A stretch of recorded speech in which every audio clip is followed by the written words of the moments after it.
Okay, good morning, tribe. Happy Monday. Hope everyone's doing fantastic.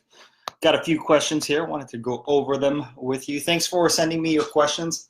And let me just kind of pull them up and then I'll get straight to it. Okay.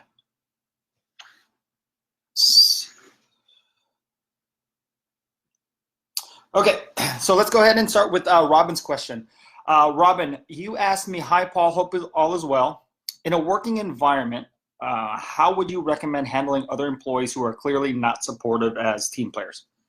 In my opinion, here's what I would do. Just work with them where you have to, meaning that I would collaborate with them to get your work done. But other than that, then I avoid them.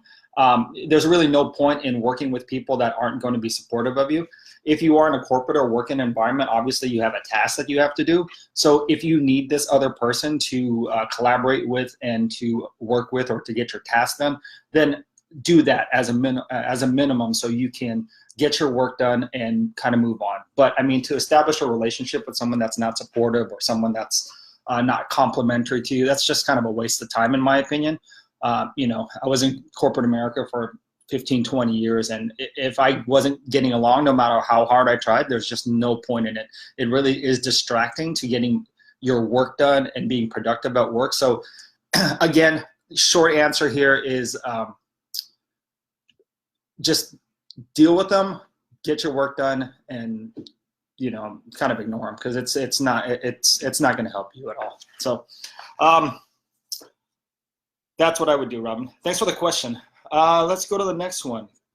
Gabs says, hi, Paul. Our main company is a family business. The three partners are my parents and I. One second, let me expand it. Recently, my parents' relationship has been going from bad to worse, and it threatens the future of the company. My father's role in particular is indispensable, and he refuses to train replacements or delegate any of his responsibilities. How would you isolate a company from personal problems like this? How would you make a current irreplaceable partner replaceable if he's not on board with this concept right now? So guys, hey man, this is a really difficult situation, and I don't know if you can actually, in the kind of setup or the structure that you have with your parents and yourself being the partners of the company, I don't know. I mean, in my opinion, I don't know if you can separate personal issues from business because they're blending together, right? So this is a really, really tough situation. If I'm looking at it from straight on, if your dad, it seems like your dad is not getting along with your mom, it's getting worse, and he doesn't want to train or replace anybody. He doesn't want to take his empirical knowledge and move it away. I hate to say it, but I mean, there's nothing that you can really do about that. I think there's so much personal like anger and animosity that that's a very tough situation. So I guess what I can do is I can give you an example. I mean, like, first of all, it's very difficult to work with family members to begin with because it's very hard to separate the business aspect and personal. Because if you hurt someone's feelings at work, they don't go home to their other family. They go home to the same family, right? So that's why it's difficult. And, generally when we're really close to each other, especially loved ones, we tend to say things that are more hurtful than we would. Our boundaries are different.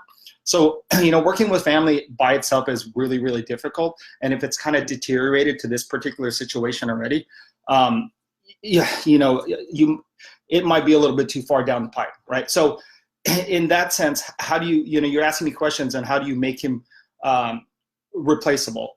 If your dad holds all the knowledge of your business, you're not going to be able to. And if he's not going to be willing to take that knowledge and replace himself or to teach them someone else, there's really nothing that I can see, at least in my opinion, there's nothing that I can see that you're going to be able to do something about that. So with that being said, what I would do is I would look at the cards that you dealt and see how you can progress forward. What do you need to do to make it successful, right? So here are the cards, like here's the building blocks. What do you need to do now? So I'll give you an example. When prior to starting Identified Talent, I was with three different. I was in a partnership. It was three of us, right? And we weren't family members, so it was a little bit easier. But hopefully you'll kind of get a gist of this. After about 3 years of working together, we just weren't seeing eye to eye. We didn't have the same direction. We weren't collaborating collectively, and there was a lot of animosity that was being built between us. So I took the cards that I was dealt, and I knew I couldn't change the situation that I was in. So I sold my share of that partnership, and then I started Identified Talent, and I built it the way that I needed to be, to the way that I needed it to run. So basically, in your situation, I don't know if this is feasible, but what I did was I said, okay, well, here's what I'm gonna get. This is what I've learned from the last 3 years, 4 years, or the family business. I can't change the dynamics of it, but I can create my own, and I can start structuring it from the beginning so this doesn't happen, right? So like, again, you know, if you can go back in time and say, look, Dad, I'm going to take, when everything was good, your mom and dad were seeing eye to eye, you guys were all happy. If you can back then take all that knowledge out of your dad, put it into, I mean, you can even put it into a Word doc or whatever, depends on how complex it is, then you would probably not be in this situation. But now that you're in this situation, it's really hard to go back. So it might be one of those things where, you know, if you continue to want to do this kind of work and your company is currently deteriorating, 2 out of the 3 partners are fighting and they don't, you know, they're not seeing eye to eye, it might be one of those things where if you do want to do this, you might want to, and again, this is my experience. I went out on my own, and I did much better when I wasn't being drugged down, dealing with personal problems and my issues with my former partners. I started something on my own, and it kind of just flourished from there. So, you know, that's based on my experience. I don't know if that's something feasible for you. I don't know if that's something that you want to embark on. It's what I did when I wasn't seeing eye to eye with my partners, and I just knew I can do it better on my own. And I went out on my own, and I established the way I want it to be run. So that would be my advice on this particular situation. Next question is, Shelly asked me, hi, Paul, thanks for your time. I'm in the rebuilding phase. Have you ever needed to go back to a company that began failing? I left it in the wrong hands. Currently working to balance daily operations while implementing new technology and process. My goal is to remove as much human error element as possible. Any suggestions? To answer your first question, no, I haven't. I've never gone back to a company that I left to, I guess, fix it or help it from failing. But I think from what you're trying to talk about here as far as human error, I'm not exactly sure what that is, but I am a big proponent and I'm a big supporter of implementation, right? Because from an administrative or a day-to-day task basis, if you can automate your task and you can make it replicable every single time, then not only are you going to lower cost because you're not employing people, you're going to lower downtime because of any kind of errors that are made. Usually mistakes are more costly, you know. So if you are using technology or automation to make your systems or your operations currently more effective and more efficient, then I'm all for that. I think that's the right direction that you should be going. Depending on the size of your company, the one thing about automation is that there's also adaptation to that, right? So the humans that do work at your company, they also need to adapt to the new automation that's coming, right? One of the most difficult things about any kind of automation or technology implementation is the human barrier to it, right? Anytime you put in technology, what happens is, as humans, we psychologically say, oh my gosh, things are changing. None of us like change. None of us want to go through change. And that's the same thing in technology and business too. We go through this change management where it's, here's a new technology that's coming aboard. Here's what you have to learn. Here's what you have to adapt. you have to sell it to the employee base and make sure that they understand it and why why their job is going to be more efficient because of it and how they're going to help them, or they tend to resist. So, so in this sense, depending on how big the company is or the size of your company, even if it's like 2 or 3 people that you're training the systems on, you want to make sure that they understand why you're doing it and how it's going to be helping them, right? So I think you're on the right track if you really want to reduce human error, to make sure that you automate things that you can. I would also understand that if you automate things, it's not going to go smoothly at the beginning, right? Because like anytime you automate things, things are they're not often cookie cutter. You can't just put it in a company and then all of a sudden it's going to work properly. Once you get it in there, there's going to be hiccups, and sometimes the ramp up time or the effort that has to be done before you can get it smoothed out is a lot higher than you would if you just kind of maintain status quo. But just know that if you are, there's going to be a little bit of high touch and effort to try to get that to where it's running efficiently. Okay. Hopefully that helps you out, Shelly. Let's see. Eric has a comment here. Let me just read this really quick, and then I'll get to your question, Eric. Hi, Paul. What is a good way to monitor social media use with a service techs that are on their own field? Trying to manage. Okay. I would, you can call it I'm sure wherever you're located, there's a whole bunch of like local IT desktop help desk outsourcing companies. I use a outsourcing company for our technology. When we set up, when we have a new person that comes aboard, they have to order their computers, get their all their Windows licenses and everything. If there's something wrong that can connect to a printer, they handle all that stuff. With that being said, they can also restrict on the phone. Now, you got to make sure that it's if they're using their personal phone and their personal data and you're reimbursing them, you're not going to be able to like say anything about that, right? But if you provide them with like technology like a laptop or a phone, then you can have your IT company basically regulate what sites they can and when they can't use, and you can monitor pretty much everything, right? I would, to that question, look for a local outsourcing IT company that does your desktop and your help desk and all that stuff, and they can easily implement those parameters in your technology. Your other questions here is, hello, Paul, thank you for being here. I currently run a business out of our home. The issue I had in the past with our techs is that when they're entering our home and our family, and they're basically going to your house, right? So you're running the business out of your house and they're going to your house for meetings or what have you. This had made it difficult for my wife and I not to feel a bit inviting, friendly, and family like our relationships with our techs. And then you give an example. Sometimes they say, hi, Alex. I think you're talking to a tech. Hi, Alex. You want some cookies we baked last night? Oh, you're working on this, because they can see their whiteboard.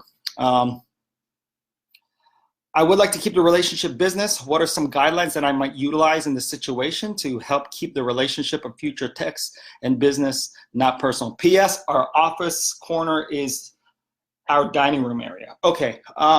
Yeah, that gets a little bit hard, right? Because you're inviting them to your house, and I think just from a psychological standpoint, if you invite someone to your house, that's a very personal space. So it's hard not to, and the reason why I know this is because, about a year ago, we went completely virtual. So we don't have any more offices anymore. And for a time being, people were coming into my house, and I remember I'm like, hey, do you want me to make you some food or what have you? And it got a little bit weird, and we stopped talking about business for a little bit, and we started talking about family, and then we started moving away from what we needed to handle for them coming over here. My suggestion, if it's feasible, is that what we do now is we have a corporate shared office that we just rent space if I need a day office or a conference room, what have you. There's companies like Regus or WeWork, or I think Regus made a Spaces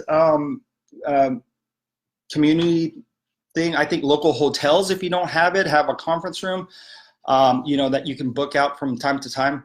That's my best suggestion to separate the work and family, because like if they're coming into your house, it's very difficult not for them to look around and look at your personal items and for you not to want to welcome them in. If you really want to keep it separated, I would look into like maybe just like day offices that you can talk to them with, or you can rent a conference room at one of those shared offices. That's what I would do. And for me, it worked really good. If possible, I don't know how much face-to-face time that you need. Now we do weekly meetings with the people that I need to talk to on Zoom, and we communicate on Slack all day long, so we don't necessarily have to invite them over, or we don't necessarily have to meet all the time.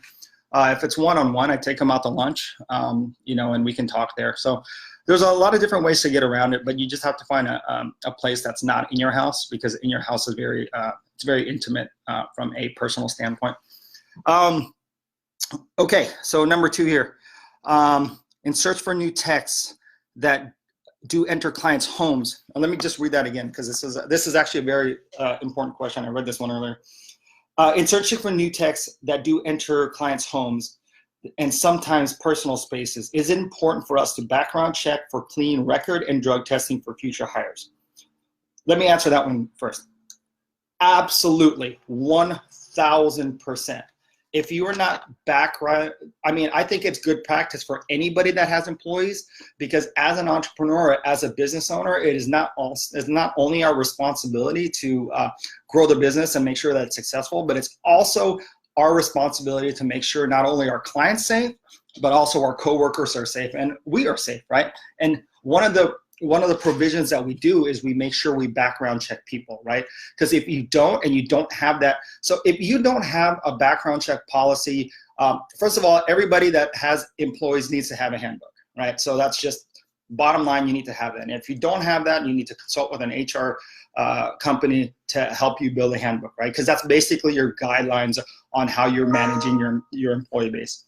And in that handbook, you have to make sure that you document, okay, here are the parameters of what we're doing to background check people. Here is what is excluded. It's your company. You can kind of just, as long as it's not discriminatory, obviously, right?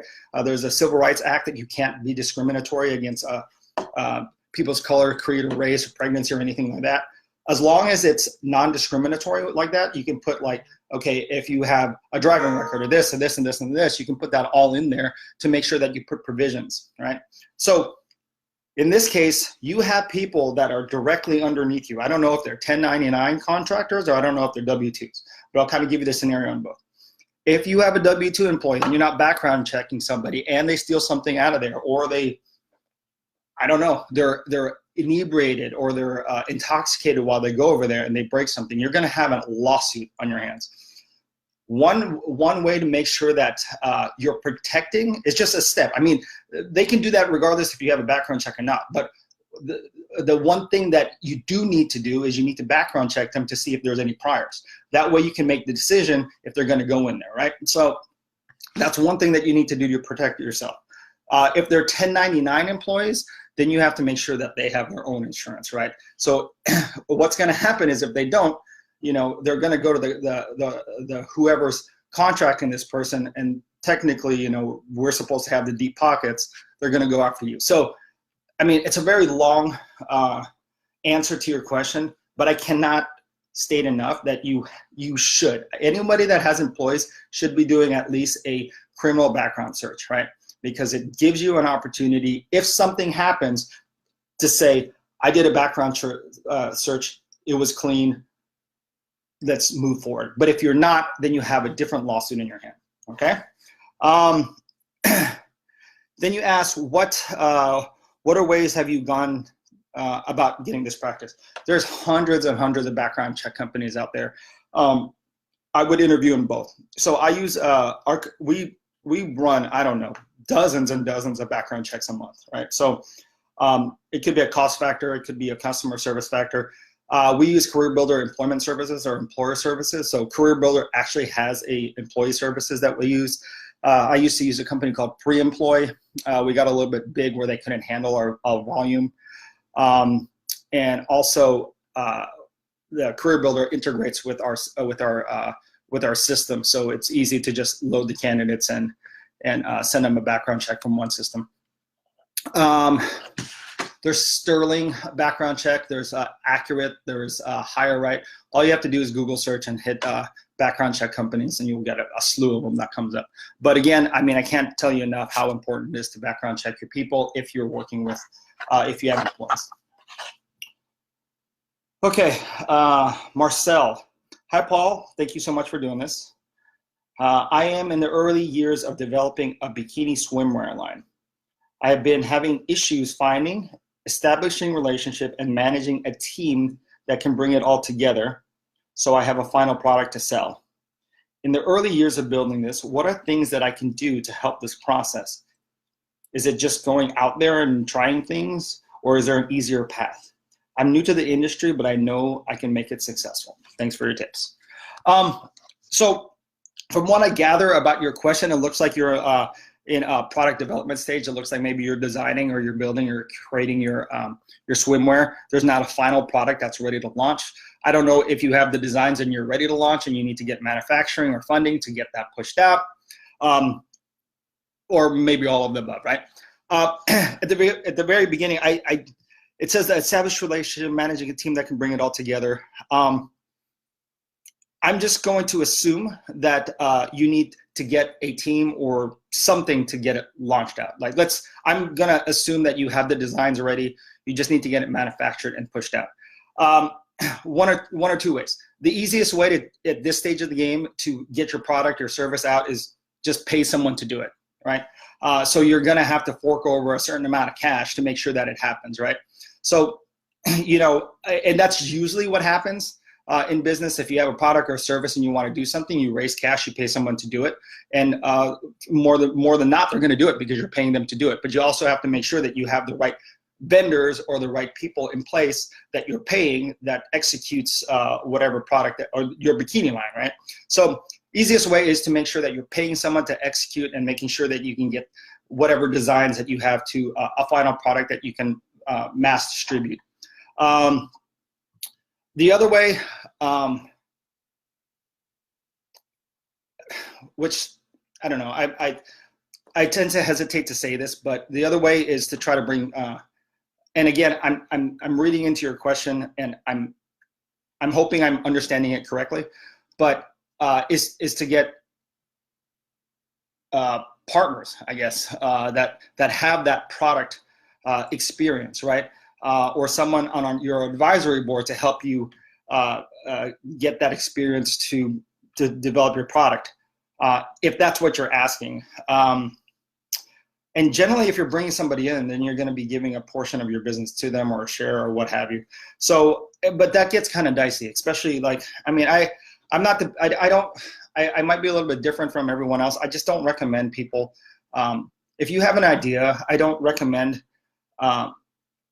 bringing in too many partners at the beginning, because it's very difficult. I mean, when your business is small, you need to try to grow it the way you want to grow it. And when you're small, competing in, I mean, the bikini or the swimwear space, I'm assuming it's gigantic, right? Just as my industry is staffing, it's gigantic. There's a lot of competition.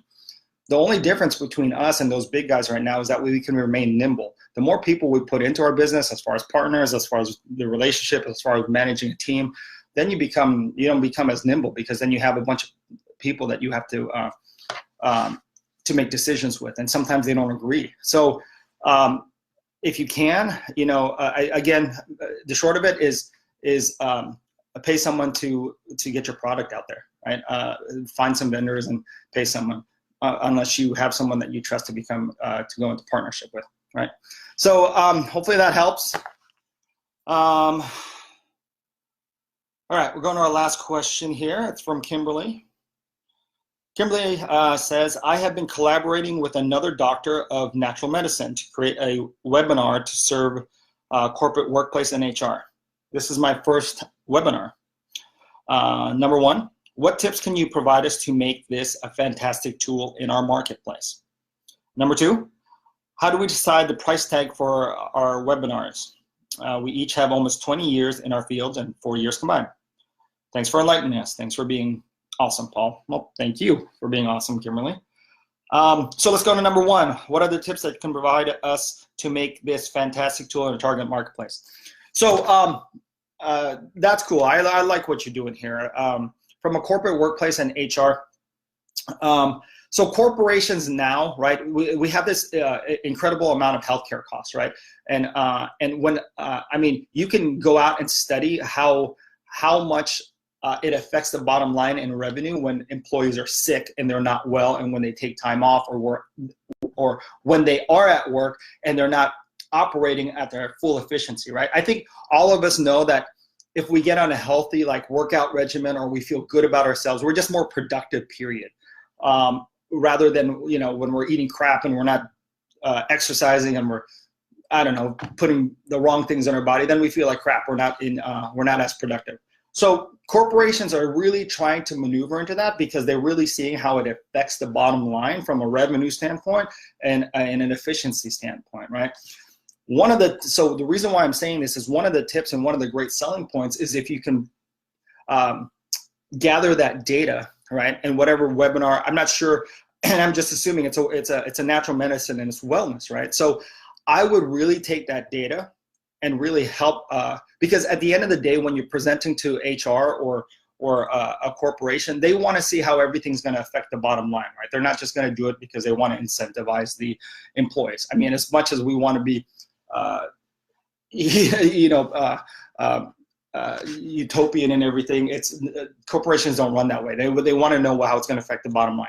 If you can show them those studies about these particular how your particular webinar or how particular your service can help improve the wellness of their employees, thus increasing their productivity, that's going to go light years, right? So that would be my biggest tip, is when you're selling this product, you want to make sure that you have that little spin on it, not just, okay, what we're doing, but how is it actually going to affect their employee base, and how is it going to improve their efficiency, and how is it going to improve their productivity based on empirical and based on factual studies that they've had in the past. So that's what I would throw in there to help you target the right market, right? Now, as far as going after these right markets, I jump on LinkedIn, right? LinkedIn has, the one thing about LinkedIn is that it has every HR person, every recruiter involved, anybody there. If you want to start targeting these people and having these conversations, that's a good place to begin, is to jump on LinkedIn and try to figure out. What I would do is go in your local area, do a circumference search, and find out who are the corporate HR departments, because they're the ones that handle these kinds of things. It's usually, if the company is larger, it's usually incentives and benefits that does it. It's comp that does it. If it's not that big, you can just go to their general HR department and try to start building relationships through LinkedIn. You can call in and let them know your product. Because to be quite honest with you, it's not that they don't want to implement or they're going to get bombarded. They just don't know about these services, right? And if they did know about these services, then they will most likely be able to at least listen to what you're saying. And if it makes sense for them, then they'll see if they can get approval to use it, right? Second question here is, how do you decide the price tag of your webinar? So here's what I would do. I think this is kind of across the board with any product or service. Recently, I teamed up with some past colleagues to do a seminar company. So, there's very similar other companies that do what we do. However, we're looking at what their price tags are, right? So what I do is I do comparisons. Basically, I look on the internet, I try to find out who is doing something similar from the wellness space. It doesn't have to be exact, but it has to be close enough to understand this is their price point. And then I get a sample size of what those kinds of webinars cost, right? So if you have a wellness seminar that costs $1,000 and another wellness seminar that costs $500, you want to see what their offerings are and I would market test that way. I'd look at what other competing companies or what other similar space that are offering your product and see what their price point is, right? And then you can get a baseline from there. So let's say you examine 10 of them and 10 of them seem, okay, that's fairly similar, not in content, but in structure to mine. So their average price is, I don't know, $5.95. Then I would see if I would price it at $5.95. Now you also have to take in consideration, does that $595 also cover your costs? Does it cover everything that you need to have, that you need to do to produce that content, and also to have a profit for you to be for you to live too? So that's how I would blend it, and that's how I would find the price point on it, right? I don't think it's very wise to just kind of, put your finger up in the air and say, well, okay, let's try $1,000, right? Because you don't know if you're being too overpriced in the market, and you don't know if you're being too underpriced in the market. So it's really important to do a little bit of research and try to figure out what that